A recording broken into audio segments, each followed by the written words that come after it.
And now to Washington, where President Trump says he's calling off a planned second wave of attacks on Venezuela. The president citing cooperation between the two countries since strikes on Sunday and the ouster of President Nicolas Maduro.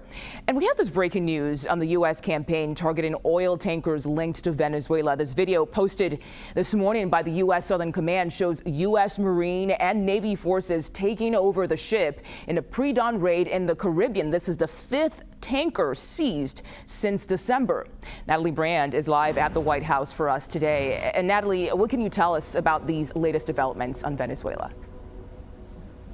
Yeah, Mugo, it shows that this operation on targeting sanctioned Venezuelan oil continues. This, of course, started well before Maduro's capture, but now we've seen now 5 vessels seized after the latest action reported by U.S. Southern Command today. U.S. forces seen boarding that vessel, identified as the Olina.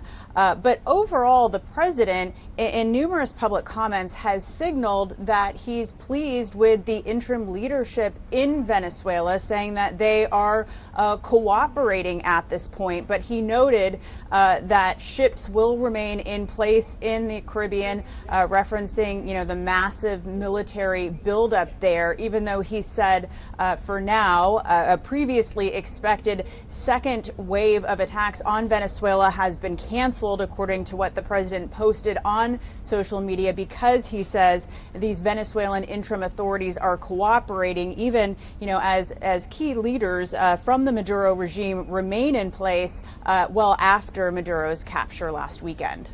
And Natalie, later today, the president is set to meet with oil company executives at the White House. What can we expect from that meeting?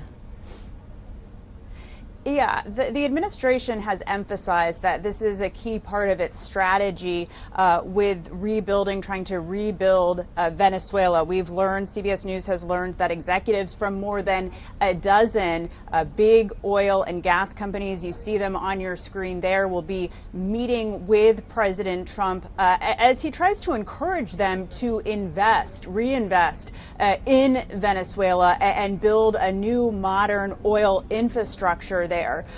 Again, this has been something that the administration has talked about since the capture of Maduro. But the question we're really curious to hear from these oil companies themselves, because analysts have pointed out significant risk, challenges about reinvesting there, the uncertainty on the ground. So it will be interesting to hear some reaction for them perhaps later today. The president, meanwhile, is claiming on social media that these big oil companies have promised to invest at least $100 billion in Venezuela. All right, Natalie Brand outside the White House for us today. Thank you so much.